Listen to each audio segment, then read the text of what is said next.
तर मागे झाड आहे आणि त्याला सुद्धा सुंदर आहे बघा, शेंगा लागलेल्या आहेत आणि बऱ्याच मोठ्या प्रमाणात आपण शेंगा या काढलेल्या आहे. तर नमस्कार सगळ्यांचा, कोकणदारा पेजवर मनपूर्वक स्वागत असा. रानभाजी सिरीज आपण आजपासून सुरू करतोय. गेल्या वर्षी पण आपण रानभाजी सिरीजची मालिका सुरू केलेली आणि बऱ्याच लोकांचा सुंदर प्रतिसाद त्याला लाभलेला. तर रानभाजी सिरीज सुरू करण्याचं एक महत्त्वाचं कारण म्हणजे एकतर रानभाज्यांची माहिती आपल्याला सर्वांपर्यंत पोहोचावी, त्याचे औषधी गुणधर्म आहेत ते लहान मुलांपासून सर्व मोठ्या माणसांपर्यंत ते पोहोचावेत. आणि वर्षा ऋतू असा ऋतू आहे ज्या बऱ्याच रानभाज्या आपल्यापर्यंत आणून ठेवतो, आपल्यापर्यंत आणून पोहोचवतो आणि मेजवानी आपल्यासमोर सादर करतो. त्या वर्षा ऋतूत बऱ्याच रानभाज्या आपल्या निसर्ग उगवत असतो, आपल्यासमोर घेऊन येत असतो. अशा रानभाज्यांची सिरीज आज आपण सुरू करतोय. तर आजची पहिली रानभाजी आहे कुडा, म्हणजे कुड्याच्या शेंगा. आणि कुड्याच्या शेंगा आणि फुलांपासून भाजी बनवली जाते. संपूर्ण महाराष्ट्रात म्हणा, आमच्या कोकणात तर खास करून बनवली जाते आणि अतिशय औषधी रानभाजी आहे. म्हणजे लहानांपासून मोठ्यांपर्यंत वर्षा ऋतूमध्ये ही रानभाजी नक्की खावी. तर आजची पहिली रानभाजी आज आपण घेऊन येतोय ते म्हणजे म्हणजेच कुड्याच्या शेंगा. तर पाहूया आजची पहिली रानभाजी. तर आज आहे आपली पहिली रानभाजी कुड्याच्या शेंगा. तर कुड्याचं झाड वर्षायू आहे, म्हणजे वर्षभर असतं आणि जर याची तोड जर झाली नाही किंवा जंगलात जर वणवे लागले नाहीत, बऱ्याच मोठ्या प्रमाणात हे झाड वाढतं. म्हणजे जवळपास 25-30 फुटापर्यंत सुद्धा हे झाड वाढू शकतं. पण सध्या कोकणात लागणारे वणवे आणि बेसुमार चाललेली JCBने वृक्षतोड यामुळे ही प्रजात आता मी म्हणेन जवळपास धोक्यात होत चालली आहे. तर कुड्याच्या शेंगांचा हे झाड आपण ह्या पाहतोय, या कुड्याच्या शेंगा.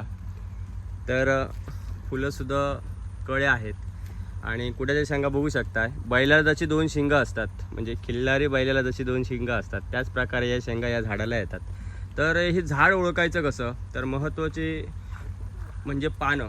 तर अशा प्रकारे त्याला पानं येतात, हे पहा. आणि मागे जर आपण रचना जर पाहिली तर एक शिरा आणि त्याला उपशिरा आपण सहजरित्या ओळखू शकतो.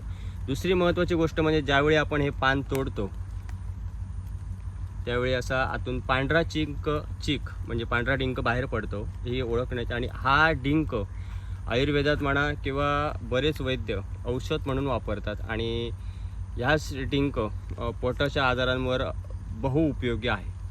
तर आजची रानभाजी आपण म्हटलेलं की कुड्याच्या शेंगा. तर या आहेत कुड्याच्या शेंगा. तर बऱ्याच मोठ्या प्रमाणात कुड्याच्या शेंगा लागलेल्या आहेत. ही शेंग जर आपण पाहिली ना तर जवळपास 1 ते 1.25 फुटाची ही शेंग आहे. या झाडाला बऱ्याच मोठ्या प्रमाणात म्हणजे शेंगा लगडलेल्या आहेत. हे बघा, जशी बैलाला 2 शिंगा येतात ना त्याचप्रमाणे या शेंगांची रचना असते. तर कोवळ्या शेंगांची आपल्या कोकणात भाजी केली जाते. या झाडांच्या फुलांची भाजी केली जाते आणि शेंगांची भाजी केली जाते. तर अतिशय म्हणजे पोटांच्या सर्व आजारांवर अतिशय उपयोगी गुणकारी ही औषधी भाजी आहे. म्हणजे कोकणात म्हणा किंवा महाराष्ट्रात संपूर्ण पावसात येणाऱ्या आजारांमध्ये पोटासंबंधी तक्रारी पावसात बऱ्याच, कारण दूषित पाणी बऱ्याच प्रमाणात आपण पिलं जातं आपल्याकडून किंवा आपल्या आहारात ते येतं आणि त्यामुळे पोटाचे आजार बऱ्याच लोकांना होतात. आणि त्या आजार होऊ नये म्हणून बऱ्याच ठिकाणी ही भाजी औषधी भाजी म्हणून खाल्ली जाते. तर ही आहे कुडा, याला आयव्हरी ट्री सुद्धा म्हटले जाते आणि आमच्या संपूर्ण कोकणात सगळीकडे वापरले जातात. आमच्या म्हणजे 90च्या दशकापूर्वी हे झाड अतिशय सर्व लोकांसाठी अतिशय महत्त्वाचं होतं. त्याचं महत्त्वाचं कारण म्हणजे धूम्रपानासाठी जी विडी तयार केली जायची, त्या विडीसाठी ह्या पानांचा उपयोग केला जायचा. हे पानं सुकवून याच्यापासून विडी म्हणजे आतमध्ये तंबाखू भरून विडी तयार केली जायची. आणि दुसरी गोष्ट म्हणजे या कुड्याच्या पानांचे पत्रावळी तयार केल्या जायच्या.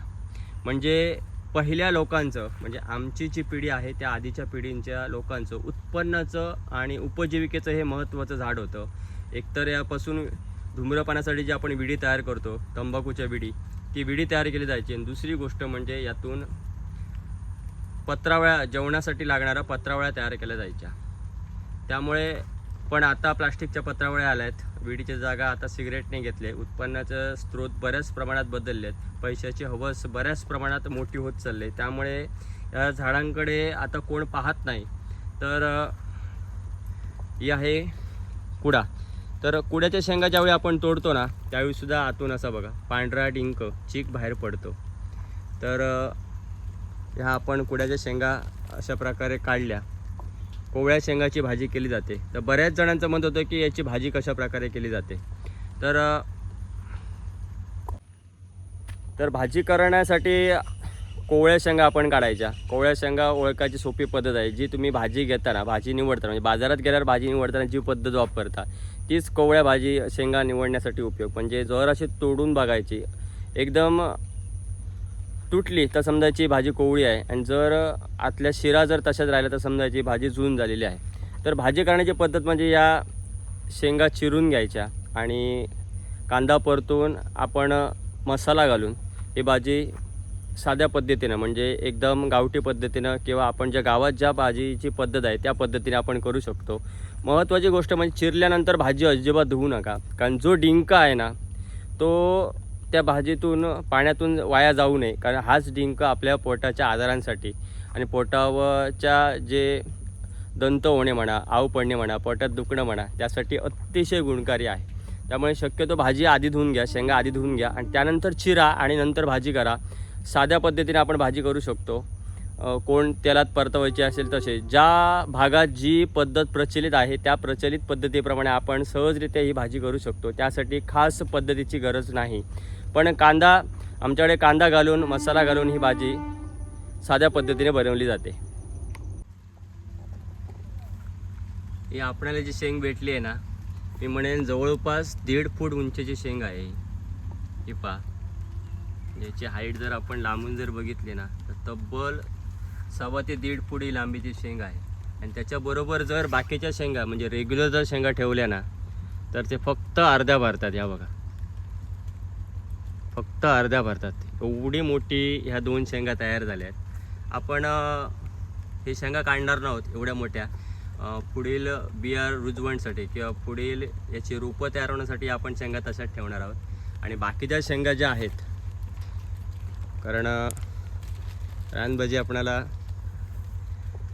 पाहिजे कुड्याच्या शेंगा, त्या शेंगा आपण बाकीच्या शेंगा काढणार आहोत.